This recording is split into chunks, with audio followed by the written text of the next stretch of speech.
中东的冲突看起来离新加坡有几千公里远，但你最近去 Esso 打油的时候，应该看到了计价器上快速跳动的数字。你可能也收到了银行的通知信，发现 Sora 房屋贷款利率依然停留在高位。这不是暂时的波动。IMF 发出了明确的警告，如果中东冲突持续到2027年，国际油价会达到125美元。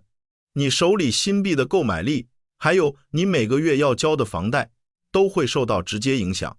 这不仅是国际新闻，这是新加坡面对的切身问题。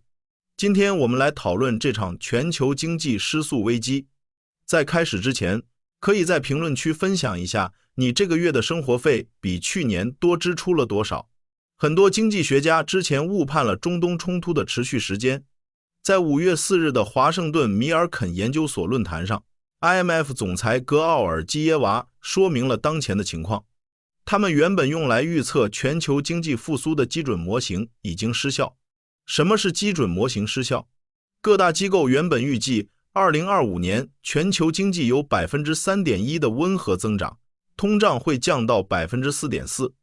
但这个预测的前提是地缘冲突会在短期内结束。现在的实际情况完全不同，战事持续的时间比预期长，这就导致油价长期维持在高位，原有的经济复苏进程被打断。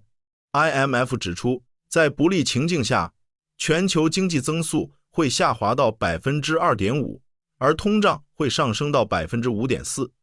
如果战事持续到2027年，全球经济增速会进一步下降到 2%， 通胀率会达到 5.8%。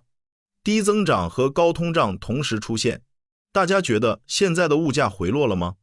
并没有，滞胀的压力正在从欧洲传导到亚洲。新加坡是一个依赖外部贸易的开放型经济体，我们面对的不仅是宏观数据的变化，这是实际存在的输入性通胀压力。很多人可能会想，油价涨了，就是叫 Grab 的时候多付几块钱，或者周末少开点车。这种想法低估了地缘冲突的破坏力。美国石油公司雪佛龙的首席执行官沃斯在论坛上提到了一个关键问题：如果霍尔木兹海峡受阻，我们要面对的不是油变贵的问题，而是原油的物理断供。在经济学上，这叫实体原油的刚性短缺。每天有全球1/5的石油要经过霍尔木兹海峡，如果这条航道受阻，全球能源的供给节奏就会被打乱，实体经济活动会逐步进入萎缩状态。当短缺发生时，亚洲制造业会首先受到冲击。新加坡是全球3大炼油中心之一，你看玉郎岛上的石化工业区，还有马六甲海峡的油轮。我们的石化产业链不仅是炼油，还延伸到塑料、航空、燃油和特种化工等领域。这些依赖原油进口的制造业，以及物流和海事枢纽，都需要稳定且价格合理的能源供给。如果战事拖到2027年，油价达到125美元一桶，玉郎岛上的企业会面临生产成本的快速上升。全球经济放缓导致企业无法把成本转嫁给消费者，成本上升和需求萎缩会同时发生。所以这不仅是你打车变贵的问题，中东的冲突正在直接影响亚太的实体经济，这种影响会传导到民生层面。各国央行现在最担心的4个字叫做通胀预期脱锚。 IMF 为什么担忧？这里的传导链条很直接，中东冲突导致能源价格上涨，而石油和天然气是生产化肥的核心原料，这导致全球化肥价格上升了 30% 到 40%。 化肥变贵增加了农民的种植成本，推动国际粮食价格走高 3% 到 6%， 也推高了禽畜饲料的价格。大家最近去 NTUC Fair Price 买米买肉的时候，应该注意到了标价的变化。新加坡有 90% 以上的食物依赖进口，这意味着你家楼下 Kopitiam 的那盘海南鸡饭，因为原材料成本涨价换了新菜单后，就很难回到3年前的价格了。你们觉得现在的物价还有可能跌回去吗？很难了。当社会形成明天东西会更贵的共识时，通胀预期就脱毛了。咖啡店老板为了维持运营会提前涨价，员工因为生活成本上升会要求加薪，企业为了覆盖人力成本会进一步提高商品售价，这就是工资价格螺旋。一旦形成这种循环，通胀就很难控制。如果核心通胀压不下来，美联储就不会轻易开启大幅降息。这对新加坡背着 HDB 或者康豆房贷的人来说，是一个直接的经济压力。新加坡的金融体系高度开放，如果美联储不降息， SORA 利率将长期在高位徘徊。你每个月的薪水很大一部分要用来应对通胀和高息环境。面对当前的危机，各国政府采取了不同的应对方式，一些国家出台了大规模的能源补贴措施。IMF 总裁在讲话中批评了这种做法。现在的核心矛盾是供给端出了问题，是原油和粮食的实体短缺。这个时候，政府印发补贴，鼓励大家维持原有的消费水平，反而会加剧问题。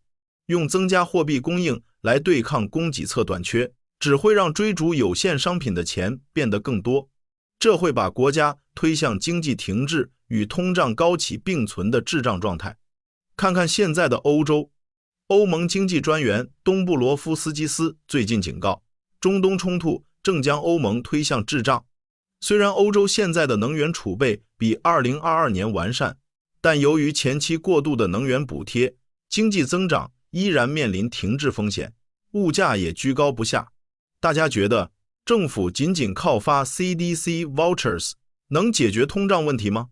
不能，那只是微观上的社会缓冲。相比之下，新加坡金管局 MAS 的做法比较克制。MAS 通过调整新币名义有效汇率，连续多次让新币保持升值，这是在汇率端建立防御机制，阻挡外部的输入性通胀。所以周边国家货币下跌时，新币依然保持稳定。但作为受地缘影响的小国，这种防御是有极限的。新币如果一直保持强势，我们的出口、制造业和服务业竞争力就会受损。在控制国内物价和维持出口经济之间， MAS 的决策空间很小。在全球经济动荡的时期，没有任何一个国家能完全不受影响。中东的冲突看起来遥远，但它已经转化为高昂的物价和高位的房贷，直接影响了我们的生活。面对这场可能持续到2027年的高油价与滞胀危机，我们需要调整对短期投资回报的预期。对于在新加坡工作的人来说，现在不是增加杠杆投资的时候。你现在需要重新审视家庭的资产负债表。你可以考虑锁定长期的固定房贷利率，以对冲 SORA 波动的风险，削减不必要的开支，留足至少6到12个月的现金流。同时，开始寻找具备抗通胀属性的资产。全球经济的环境已经改变，如果你想在接下来的经济调整中保持财务稳定，欢迎在评论区分享你应对高物价的方法。请订阅我的频道，并打开小铃铛。我是专注地缘经济与国家发展的观察者。我们下期视频见。